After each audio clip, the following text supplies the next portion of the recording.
Srivastava from mathematics farm. आज हम लोग क्या पढ़ेंगे? आज हम लोग class 7 chapter 5 that is lines and angles में एक्सरसाइज 5.2 का क्वेश्चन नंबर 3 सॉल्व करेंगे। क्या है question number 3? In the adjoining figure, adjoining का मतलब जो बगल में फिगर गिवन है, P is parallel to Q। P जो है वो Q के पैरेलल है। ये P लाइन है और ये Q लाइन है, ये दोनों पैरेलल है। क्वेश्चन में आपको गिवन है फाइंड द अननोन एंगल्स। अब यहाँ पे जितने भी अननोन एंगल्स हैं उनको आपको फाइंड करना है, ठीक है। तो यहाँ पे आपको सिर्फ एक एंगल गिवन है, दैट इज ये वाला एंगल।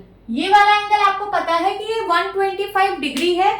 बाकी यहाँ पे जितने भी ये angle E, angle F, angle A, angle B, angle C, angle D, ये सारे अननोन है। इन सारे अननोन एंगल्स को आप लोगों को फाइंड करना है, ठीक है।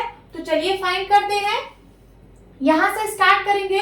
ये देखिए, ये एक स्ट्रेट लाइन है और स्ट्रेट लाइन पे ये दोनों एडजेसेंट एंगल बने हुए हैं। स्ट्रेट लाइन पे ये वाला एंगल और ये वाला एंगल, ये दोनों एडजेसेंट एंगल बने हैं।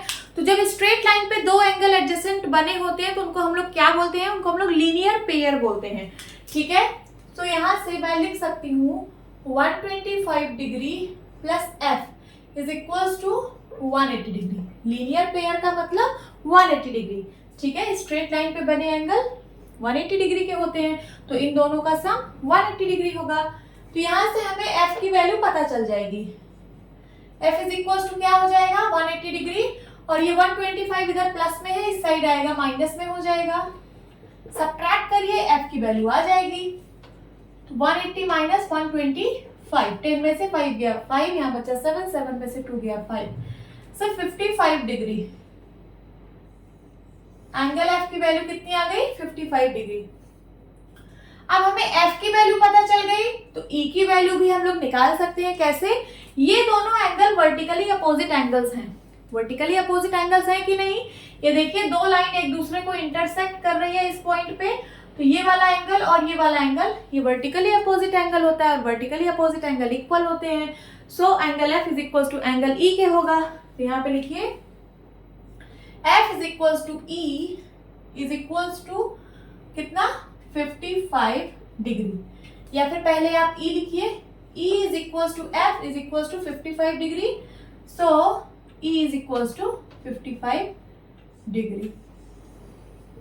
हमने यहां से E की भी वैल्यू फाइंड आउट कर ली।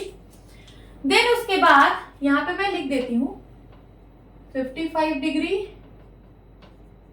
55 डिग्री। अब देखिए, आपको यहाँ पे A की वैल्यू निकालनी है।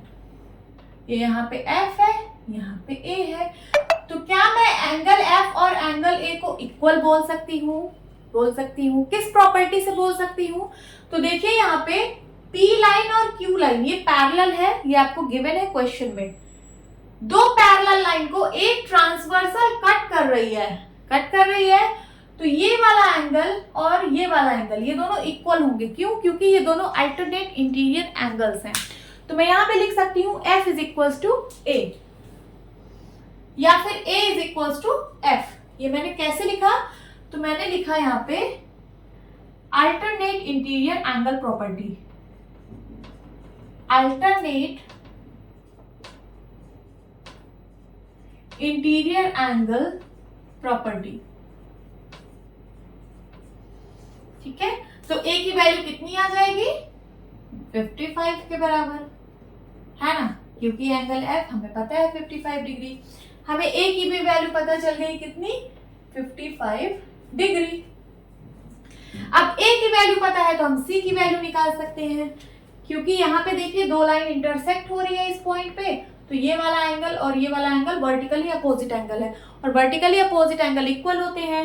सो A is equal to C होगा, या फिर C is equal to A होगा। C is equal to A क्यों होगा? तो यहां लिखिए वर्टिकली अपोजिट एंगल्स, ठीक है। C की वैल्यू कितनी आ जाएगी? जो कि A की वैल्यू है। So this is also 55 degree. अब हमें निकालना है B और D, सिर्फ दो ही एंगल फाइंड आउट करने हैं। कैसे करेंगे? देखिए, ये एक स्ट्रेट लाइन है। स्ट्रेट लाइन पे यहाँ पे दो एंगल बने हैं, तो ये दोनों एंगल कैसे एंगल होंगे, लीनियर पेयर होंगे, मीन्स इन दोनों का सम 180 डिग्री होगा। तो यहाँ पे आप लिखिए,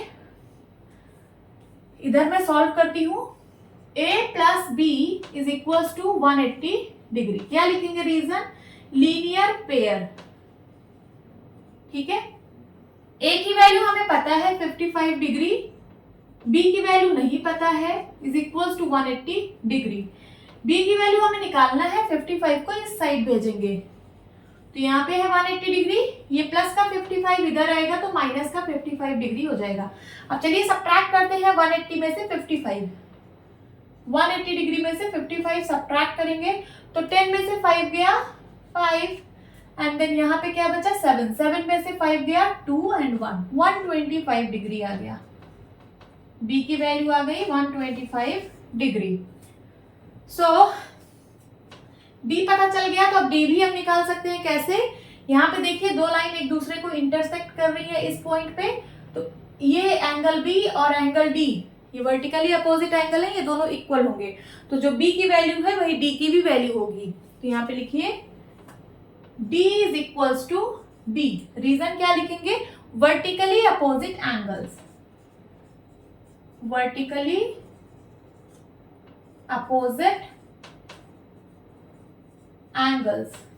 तो d की वैल्यू कितनी आ जाएगी, d की वैल्यू आ जाएगी जो कि b की वैल्यू है, दैट इज 125 डिग्री। तो यहाँ पे जितने भी अननोन्स थे मैंने सारी की वैल्यू फाइंड आउट कर ली है, यही आपका आंसर है। होप स्टूडेंट्स आपको ये क्लास अच्छी लगी होगी। मिलती हूँ अपनी नेक्स्ट वीडियो में, तब तक के लिए बाय बाय, टेक केयर।